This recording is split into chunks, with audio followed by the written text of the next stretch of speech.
Get ready to hear the truth, the whole truth, and nothing but the truth about the United States healthcare system. With your host of the Medical Truth Podcast, James Egidio. Hi, I'm James Egidio, your host of the Medical Truth Podcast, the podcast that tells the truth, the whole truth, and nothing but the truth about the American healthcare system.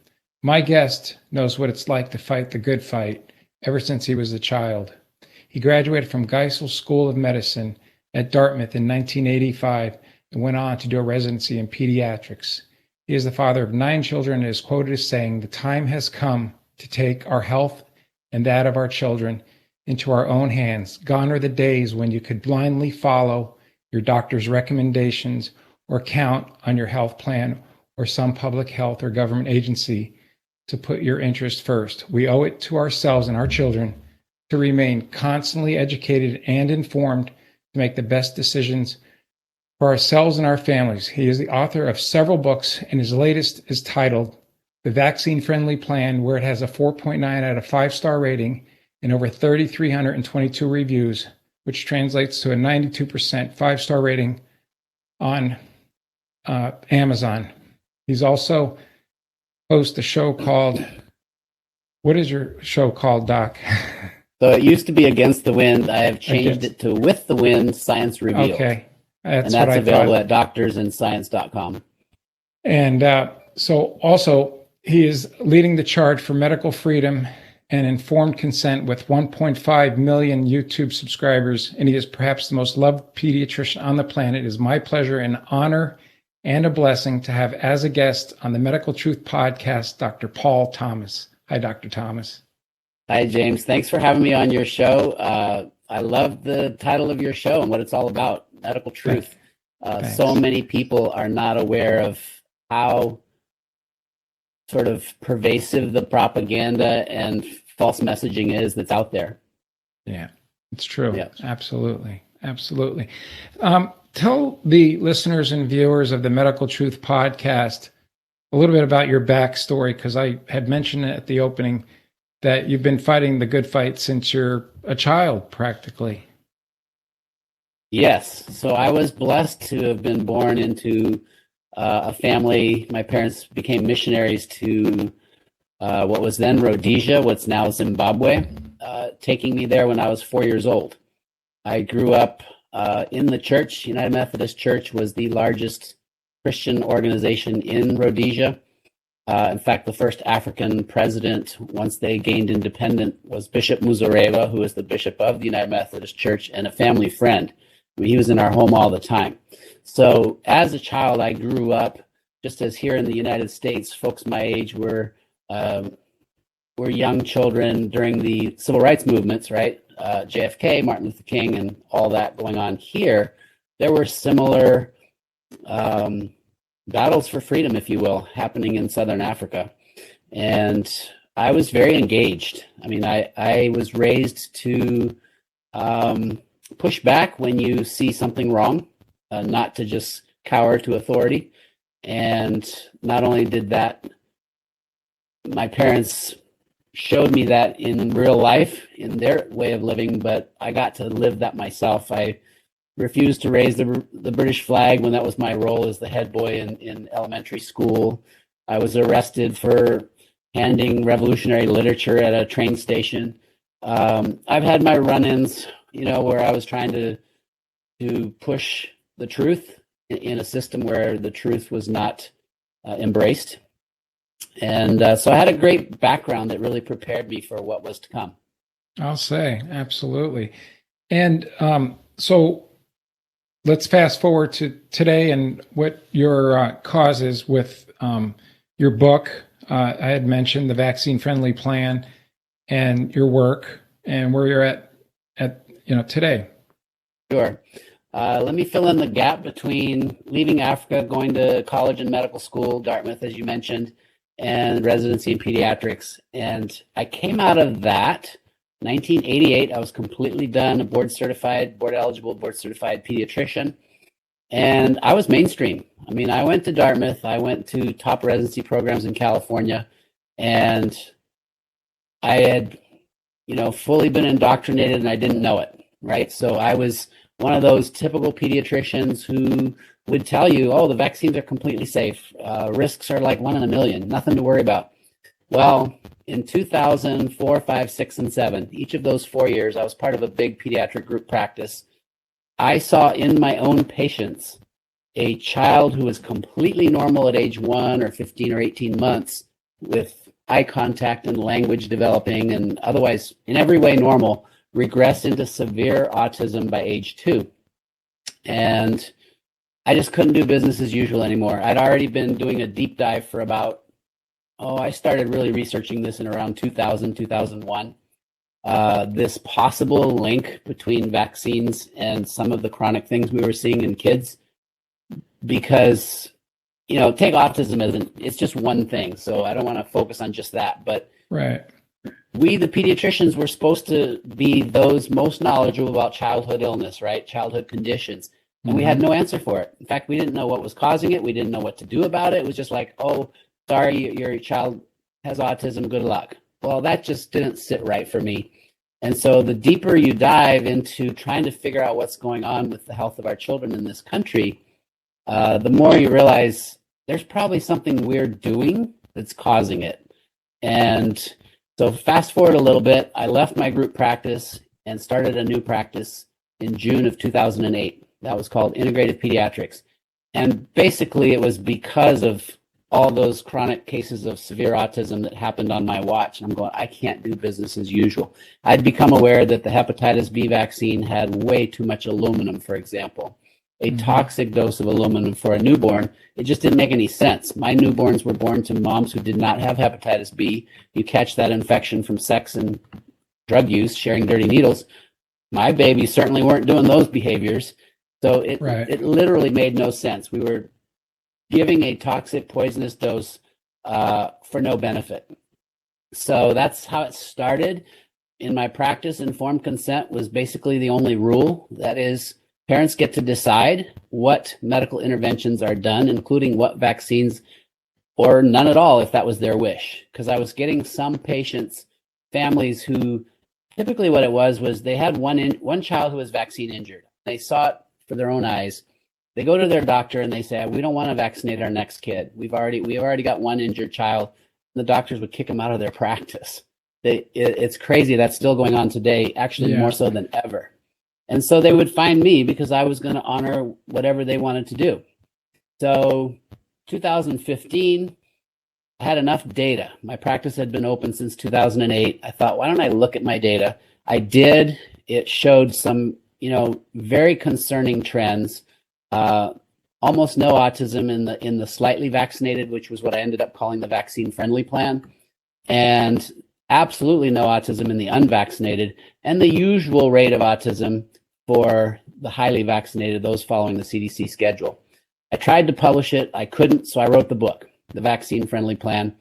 And as my mom told my co-author when she met her, I wrote that book with Jennifer Margulis, who's a great author and investigative journalist.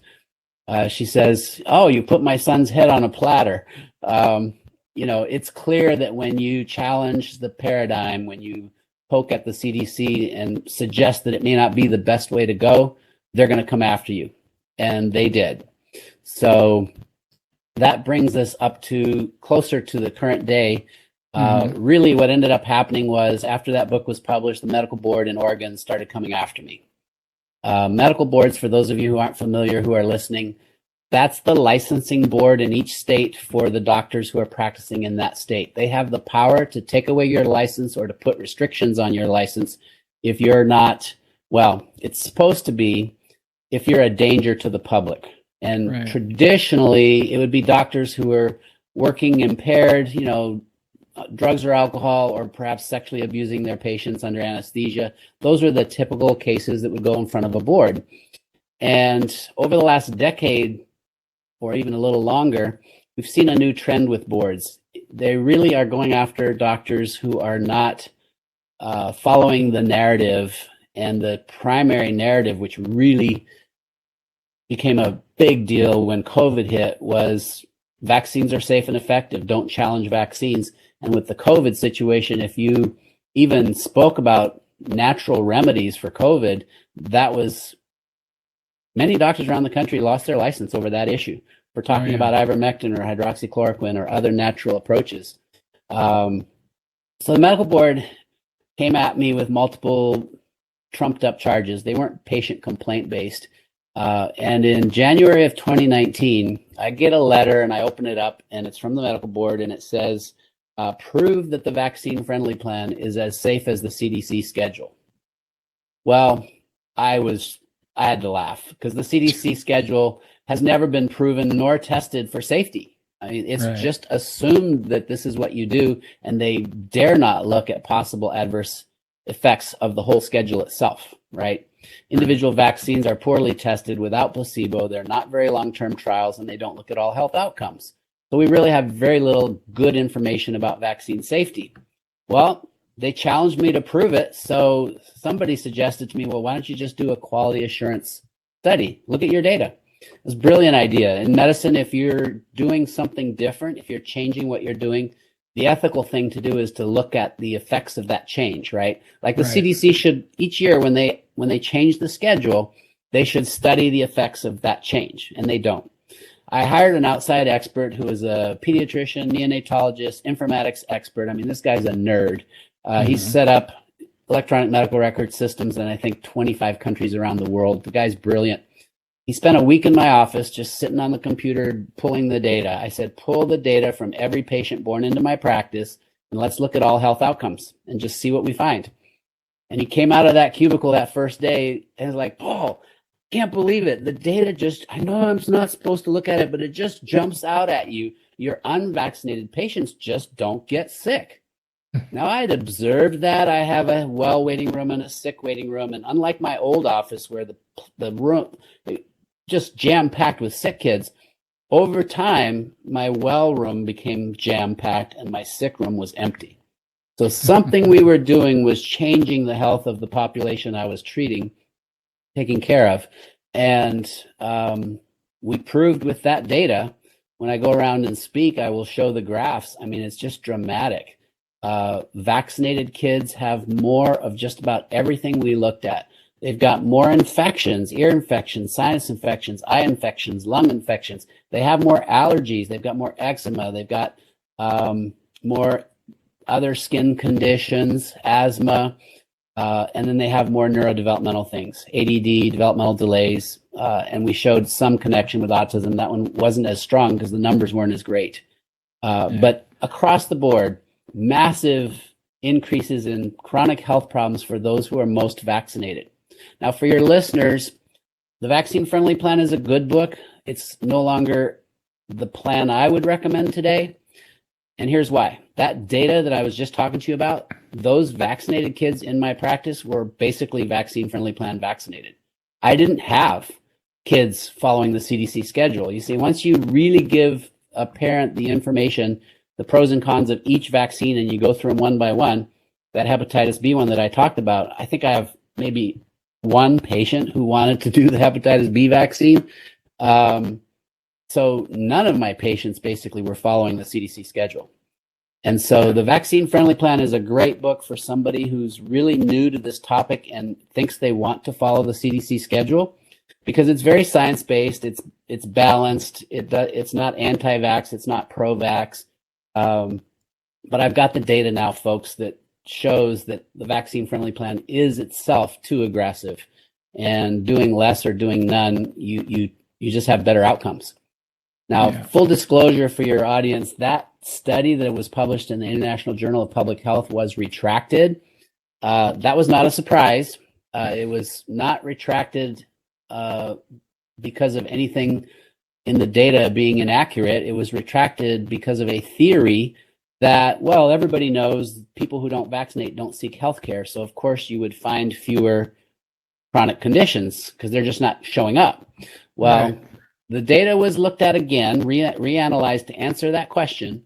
Blaylock, who's a pediatric neurologist, and Jack Lyons Wheeler, my co-author, published another paper. It's still out there. It has not been retracted, that proved actually our unvaxxed patients had a higher percentage of well child visits that they were going to, And we prove the opposite. They're actually seeking healthcare more. These are good parents. They're not like just not showing up.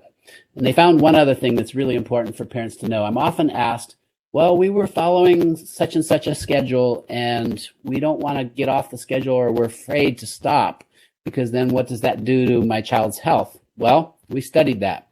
This was Jack Lyons Wheeler and Blaylock who published the subsequent paper, found that if you stop vaccinating at any time, your health outcomes are much better, twice as good actually, or you have half the chronic conditions of those who continue to vaccinate, even if it's on a slower schedule. Yeah, and that seems to be the case too, a lot with these COVID booster shots as well. They're saying that the people that have like 2 and 3, booster shots are the ones that are coming down with the COVID again, or they're getting a lot of the side effects. My question to you is, are you considered an anti-vaxxer, or are you, what school of thought do you come from on vaccinations in general? Right. So if we could have a safe and effective vaccine, in other words, it was properly tested for safety with an inert placebo like saline. So, half the trial gets the vaccine, half gets a saltwater injection. And you look at all health outcomes over a long period of time. And if we found it to be safe and it actually prevented a serious or potentially serious infection, absolutely, I'd be all in on it. I am not anti-vax. I am, however, vaccine risk aware. And I think that's the more accurate term. Most people who get labeled anti-vax, they're using that term as sort of name calling to put you in a box, as if by being anti-vax, you're somehow unscientific or that you're an outlier. And actually, most people who the establishment wants to call anti-vax are vaccine risk aware. If their parents, which is where most of the volume of people who are, quote, anti-vax, are parents who followed their doctor's directions. They took the vaccines according to the CDC schedule, and they watched their child be damaged, right? So their child experienced severe health consequences of the vaccine. So in my practice, because these parents were kicked out of other practices, they would find me, I would hear stories weekly for sure, sometimes more than one time a day, but several times a week. New parents coming into my practice tell me the story of they had a normal child, they got one vaccine or a series of vaccines, and they watched that child lose everything. They lost their language, their eye contact, and regress into severe autism. Most parents don't even know to make the connection that other chronic diseases that their child has, whether it be, like we talked about, allergy or asthma, other neurodevelopmental issues, they don't even know that those may be related to vaccines as well, because we have never studied it that way. The vaxxed-unvaxxed studies are the critical studies that need to be done. Mine was the largest real-world study that I'm aware of that's ever been done. But there are other studies. They show the same thing, whether it's a survey study or a smaller study. They seem to always show the same thing. Unvaxxed are much healthier, have far fewer chronic disease. So when it comes to asking about, being anti-vax, I'm anti-harm. I don't want to harm children. And it is clear now that the vaccines are harming children. So you really have to weigh each one individually rather than just carte blanche, I accept the CDC schedule. No, the CDC schedule is a disaster. And I mean, that's clear. I have the data, and I'm not alone. There are lots of studies showing this. So let's just say, for example, the MMR, measles, mumps, rubella, that vaccine works. I mean, it really does, especially for measles and rubella. I mean, it's very effective. We don't have very much rubella or measles since that vaccine was widely taken. Same with chickenpox. I don't like the vaccine. We didn't really need it, but it works. We don't have much chickenpox around because that vaccine works. Well, if they were completely safe, I'd be all in. The problem is the safety of those vaccines is unclear. It appears there are risks, and in the case of the MMR, they might be fairly substantial. I just have heard way too many stories of my child got the MMR and regressed in front of my eyes. I mean, sometimes within hours or days, they lost their kid, lost eye contact, regressed into severe autism. You know, one time that's a coincidence. When it happens hundreds or thousands or tens of thousands or maybe even millions, if you look at the whole world, it's not a coincidence. And we have the mechanisms by which harm is being caused by vaccines. There's direct toxicity, there's immune activation, autoimmunity, lots of mechanisms well delineated to explain what's going on. Dr. Thomas, what specifically makes these vaccines dangerous that they are, and why aren't there closer measures for using control groups and measuring and researching and really looking into the dangers of these vaccines? What's in these vaccines that create these issues? So, great question. Prior to 2000, half or more than half of the vaccines had a very high dose of mercury, something called thimerosal. Mm-hmm. And it's highly toxic to neurodevelopment, to the immune system, and hundreds of studies showing the problems with mercury poisoning, right? Goes back to chimney sweeps being called the Mad Hatter, because they would go crazy with their exposure to mercury in their job of sweeping chimneys back in the 1800s.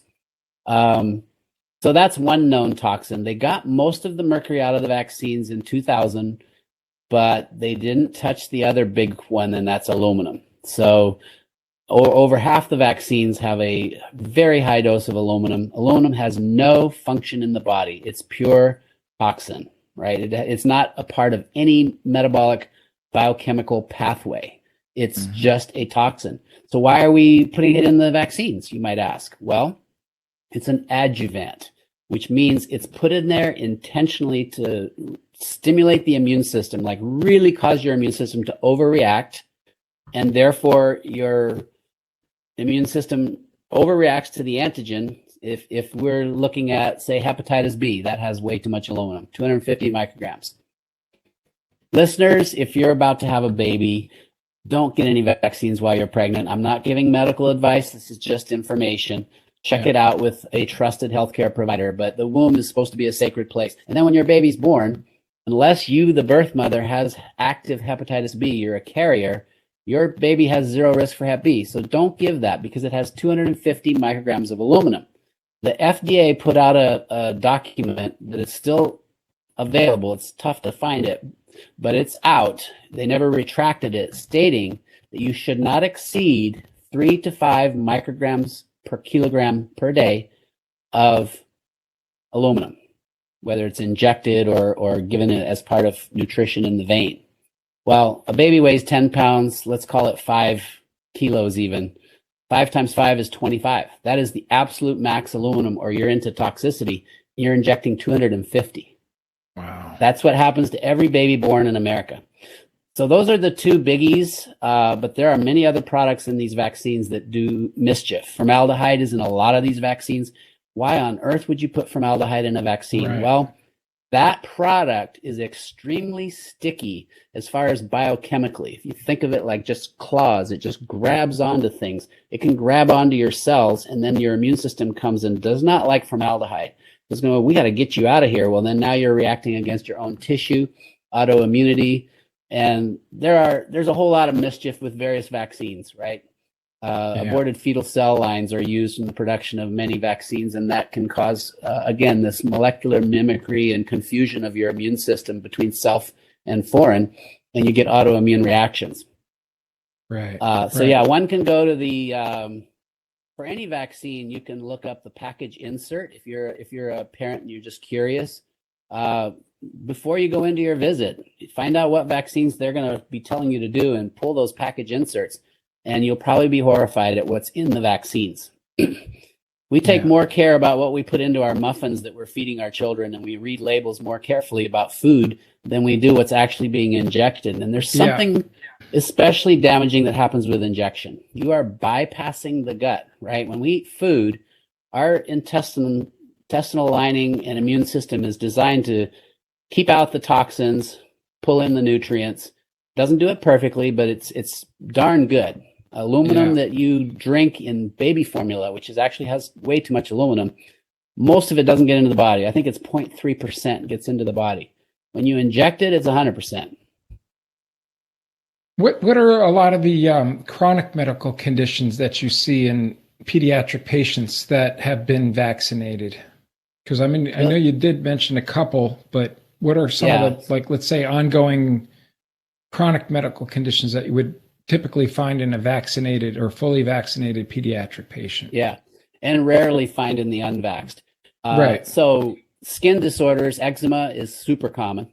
Allergic rhinitis, any kind of allergy. I mean, it's anywhere up to 30 times more prevalent.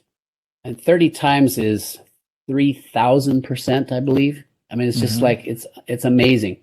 Neurodevelopmental issues, ADD. I found no ADD or ADHD in my unvaxxed population.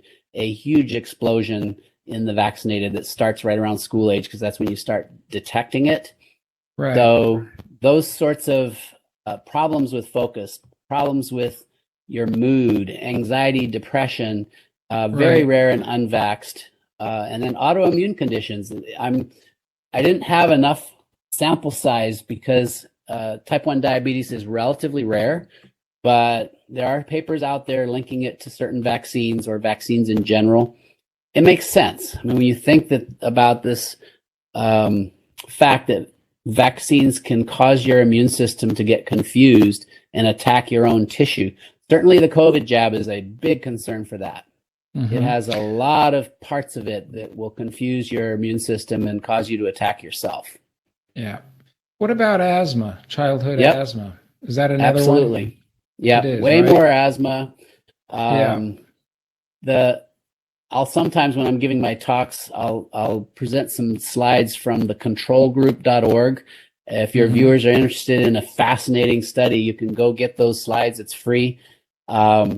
They found the same thing, but in addition to what I found, they found there was no cancer and no heart disease in the unvaxxed, which that was just shocking. If you think about the number 1 and 2 killers in the U.S., certainly for adults, it's heart disease and cancer.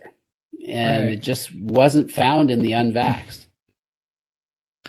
Do you think that's attributed to the chemicals that the vaccines are made with that are creating these issues primarily? The chemicals are a piece of the puzzle. I think the bigger thing, and COVID has really opened our eyes to this if you're paying attention, is that when the immune system gets compromised or confused, so vaccines for sure shift you towards producing antibodies and away from natural immunity. And in so doing, they're shifting you more towards allergy and autoimmunity. And like the COVID jab is just notorious for this. I mean, cancer rates are skyrocketing. We're all hearing reports of people who are in remission. They got the jab and they were dead in 6 months. Those sort of stories. Right. So I think the damage that most vaccines cause to our health is probably more related to the immune system getting, kind of shifted into an arm of allergy and autoimmunity, which does not help us. I mean, this is why I was a little surprised to find the extent to which my vaccinated patients were sicker from infections.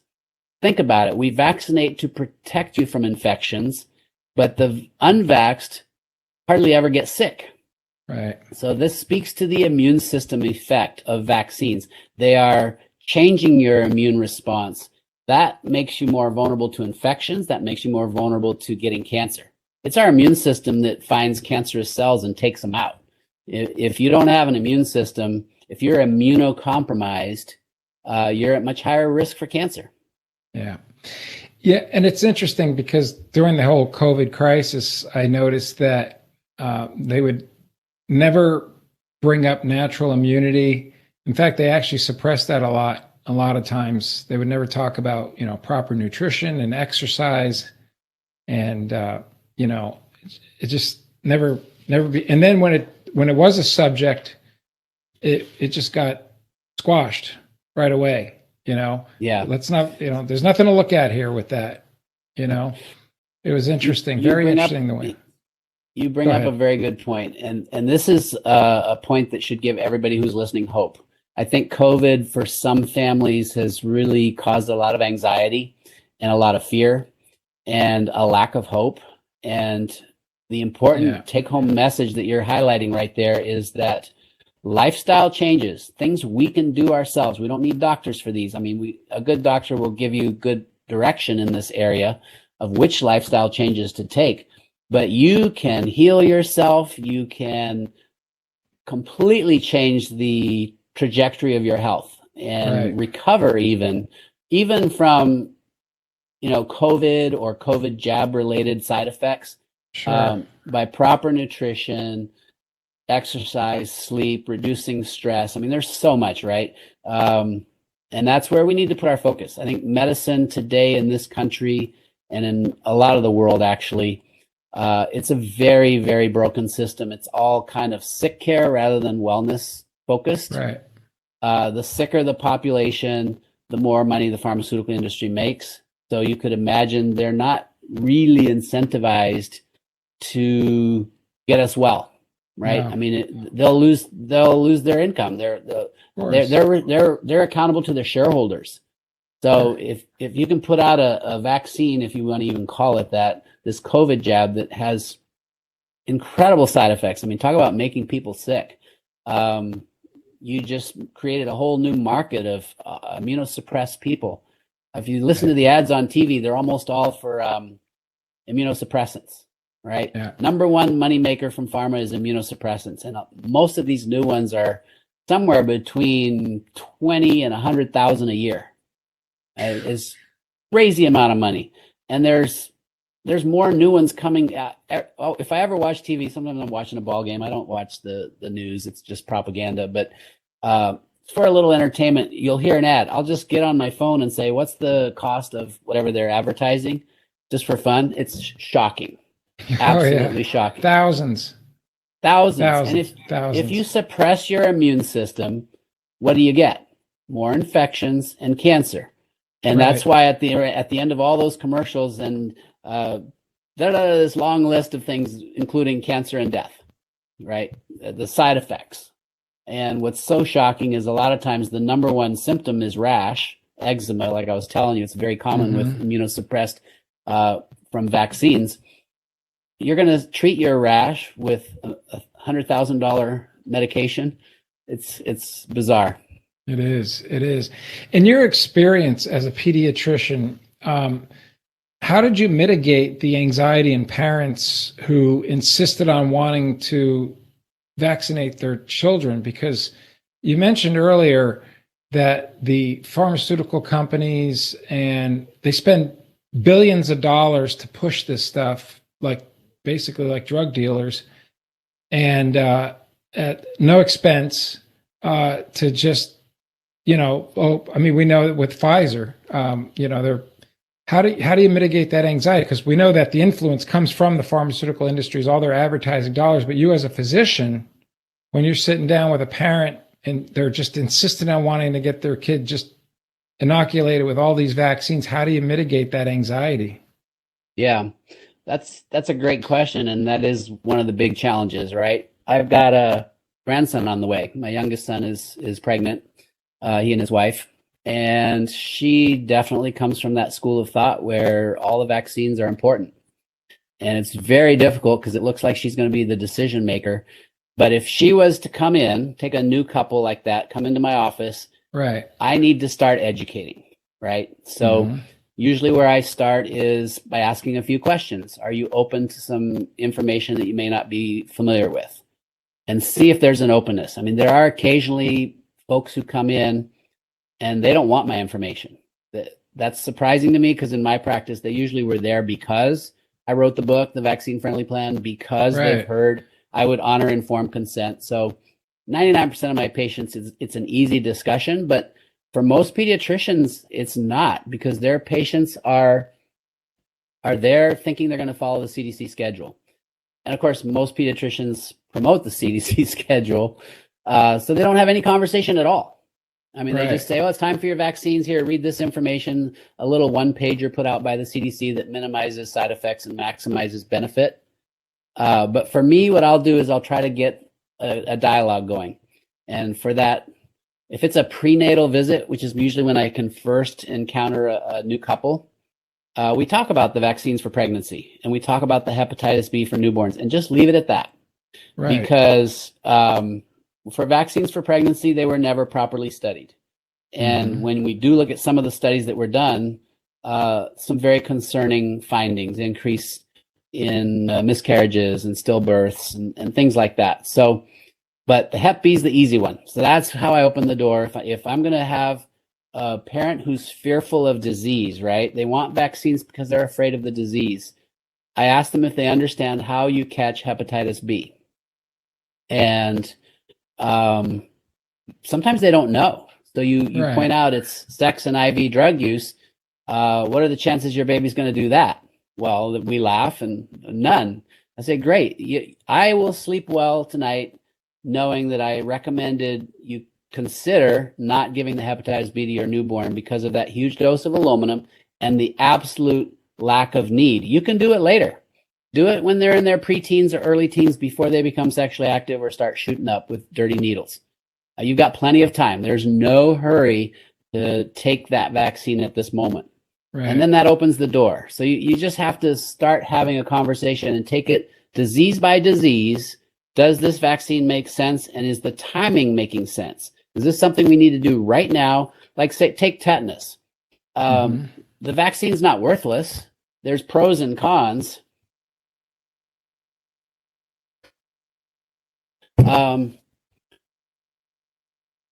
I think it's all about looking at each vaccine on its own merit. On a case-by-case basis. And case by case, disease by disease, and individualize it. It shouldn't be one size fits all. By the way, for your listeners, you should know that I'm not practicing medicine in Oregon. They took my license. We didn't get to that part of the conversation. So I talk as if I'm still practicing, but that's just what I used to do, right? I am no longer practicing. I don't diagnose or treat. Yeah, they don't want the good guys practicing medicine anymore. Anybody that's going to inform and educate the patient, they don't want that. They want robots, from what I understand now. It's so interesting. So the medical board, when I published that study I told you about, the Vax-Unvax study, within 3 days after it was available online, or 5 days, I was called by my attorney who was helping me deal with the board. And he says, Paul, they yanked your license. They had an emergency meeting last night and you can no longer practice. So emergency suspension of my license because I was, quote, a threat to public health. Right. Nothing had changed. They'd been investigating me for years.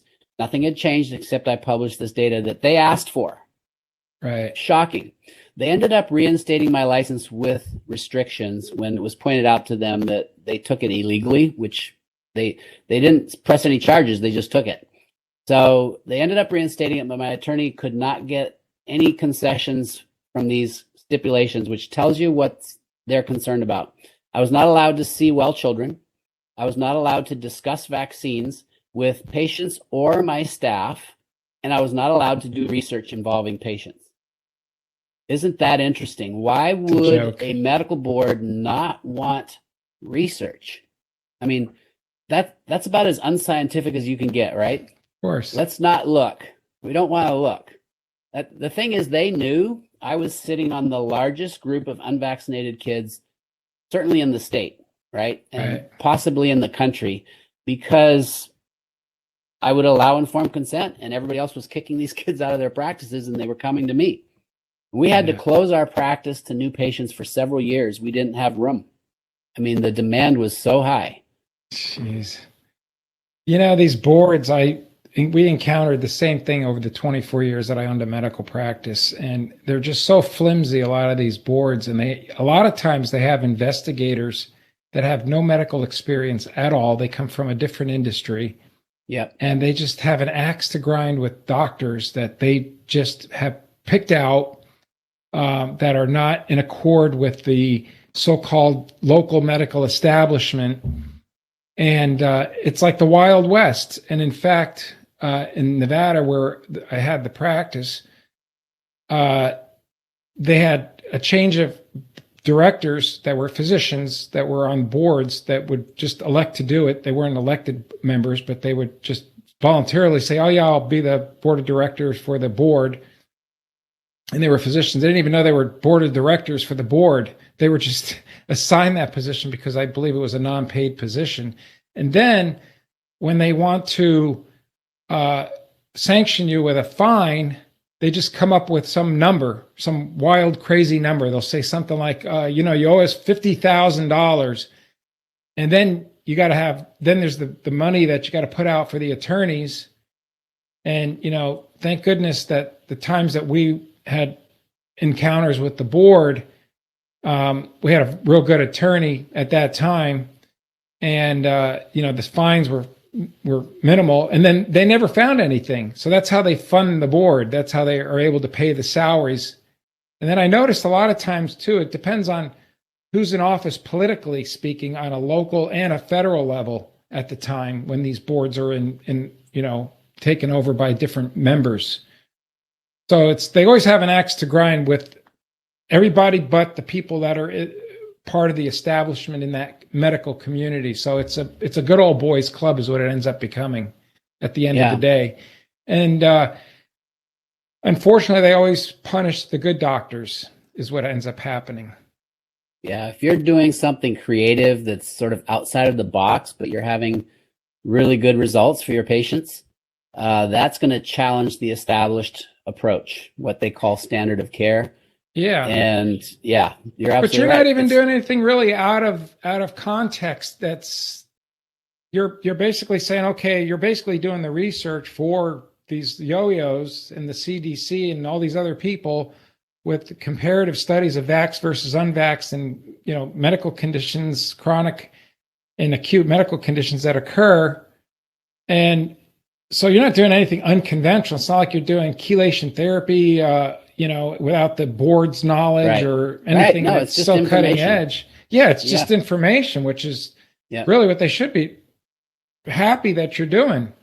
Yeah. No, the vaxxed, unvaxxed data is the data they don't want to get out there because it is so clear once you look at that data, what's going on. There's no question.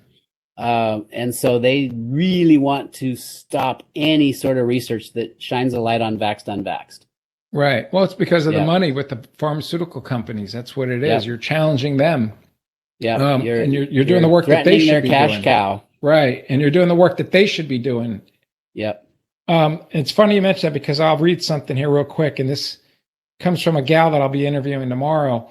She blew the whistle on this. She said, and this comes right straight from the CDC's website. And it says, CDC's website says that under emergency use authorization, FDA requires healthcare professionals to report to VAERS certain adverse events that occur after COVID-19 vaccination.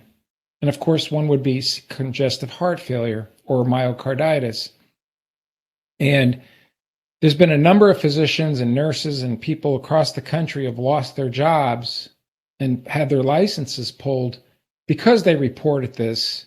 And yet the CDC says this is what you're supposed to do under emergency use authorization, which is what the COVID-19 vaccine was distributed under, was emergency use authorization. Right. So that's how contradictory they are and how the right hand doesn't even know what the left hand is doing at these agencies. Yep. I think the mafia is more legitimate than a lot of these agencies. Well, and the VAERS data is already so powerful. Showing the side effects from the COVID jabs. And we're probably capturing somewhere around 1 to 10% of what's actually going on. Right. And less than 1% when you think about chronic conditions that people don't even make the connection, right? Until I had done my research, I wasn't thinking about ADD and ADHD and developmental delays and eczema and, asthma and infections, that these were related to vaccines. It wasn't even on my radar. So how could I report it? So there's zero reporting going on for so many conditions that because people have not made the connection. We haven't looked, see no evil, speak no evil, hear no evil, right? We'll pretend we don't know. And of course we don't know if we don't look. Yeah.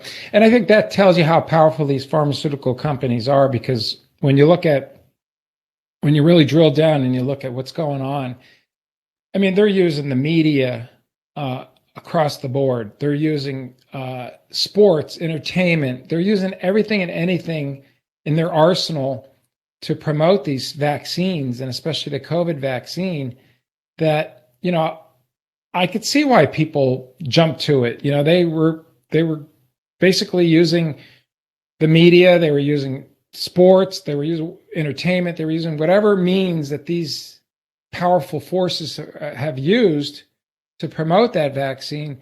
So, you know, I don't begrudge people. I understand why they did it, you know, and the thing is you can't knock the people that do it. You have to try to educate and inform, especially the people that are listening to this right now, is educate and inform you as a provider, or I guess ex-provider, whatever you want to call yourself now, but you're more of a teacher now. Yeah. That, you know, just educate and inform and let people know, hey, this is the situation. This is what it's about. I mean, you know, is there any antidote for these vaccines for detoxifying your body from this stuff? You talking about all vaccines or the COVID? Both. Okay. Yes. So let's think about aluminum, because that's a huge part of so many vaccines, and I think it's a big reason there's so much toxicity from the childhood schedule. It's just way overloaded with aluminum. Silica, and if you're drinking it naturally in its water, so certain waters have more silica than others, that helps bind aluminum and get it out of the body. The number one thing to do, though, if this is once you realize this is a concern, is stop putting more aluminum in your body, right? So don't use aluminum cookware, aluminum foil. Don't get any more vaccines, certainly the ones that have aluminum, if you're aware that that's an issue, right? And the natural detox pathways, which involve glutathione, N-acetylcysteine, selenium, there's trace minerals that can help with detox pathways. The natural world of health, whether it's a naturopath or a nutritionist who really understands how to medically, nutritionally detox, there are foods you can eat that help you detox. One of the best ways of detoxing is actually fasting. Obviously, you have to be careful if you're pregnant or you are a child, but under supervision, fasting is a great way to detox. Sweating is a way we get rid of toxins. So whether it's infrared sauna or you're exercising and sweating, these are other ways of detoxing. So yes, there are ways. The spike protein from the COVID jab is one of the hardest, I'm told, to get out of the body. And I think fasting for sure is one of the better ways to do that. I have a new program, Kids First Forever. You can go to kidsfirst4ever.com, and we do some coaching. I say we, my partner Dee Dee Hoover and I are putting that program together. And one of the things I'm sure will help people with is nutritional advice on just this very issue of how do you detox if you're finding that you're having health problems post-vaccine. Yeah. I know I saw somewhere where they were talking about pine needles or something like that, or pine needle tea. Yeah. Is that true? Does that work? I was just learning about it myself this past week, and some of the data looks promising. I did learn, though, it has to be a specific tree. Don't go get pine needle from any tree. I forget which one, some eastern pine needle, I think. Right. But yeah, that's something you would do definitely under the direction of somebody who understands what they're doing. Right. But yeah, it's promising. Yeah, me and my wife ordered some of that pine needle stuff. We have it. We were going to use it. We were like, we didn't get the injection at any cost. In fact, my son immigrated from overseas, from Europe, and they wanted him to get it, and we got an exception, letter written for him not to get that shot, to get the COVID shot. I just didn't want him getting that shot. Yeah. So, and then we bought the pine needles, and fasting is amazing. I mean, it's intermittent fasting is wonderful. Yep. I even do it myself for the most part. Yeah, I do too. Yeah. It's a great tool. It is. This is, it's been a wonderful time here. The book, again, is called, hold on, let me see. It's the Vaccine Friendly Plan. You have another book in the works, from what I understand, correct? Oh, I've got 2 or 3 in my head. I haven't got the next one on paper yet.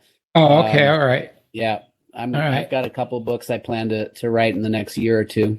And then your website is Doctors in Science, right? That's where a lot of your information is found, correct?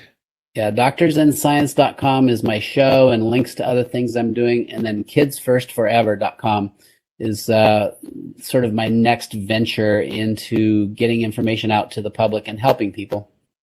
Yeah, I'd like to get you back on again and, just keep everybody updated on what's going on with your work. Your work is amazing and you're doing an awesome job, and everything happens for a reason, Doc. You don't. Yep. Absolutely. No, when I first lost my license, it happened so suddenly, even though I knew, because the board was investigating me, I knew someday that might happen.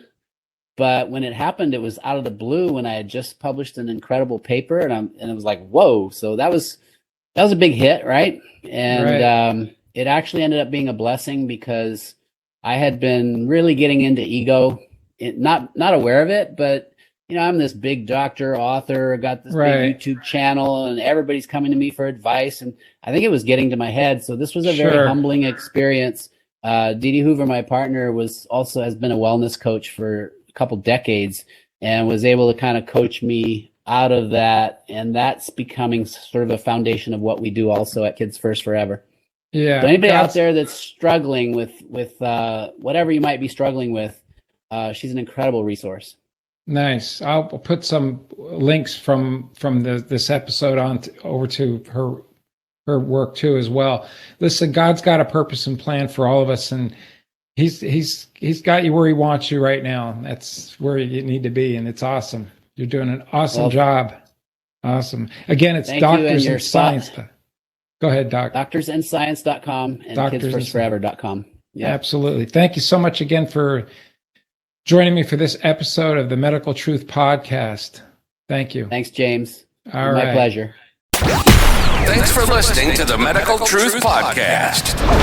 For the latest episodes, go to www.medicaltruthpodcast.com. You can also find the Medical Truth Podcast on Rumble, as well as all the major podcast platforms like Apple Podcast, Spotify, Stitcher, and iHeart.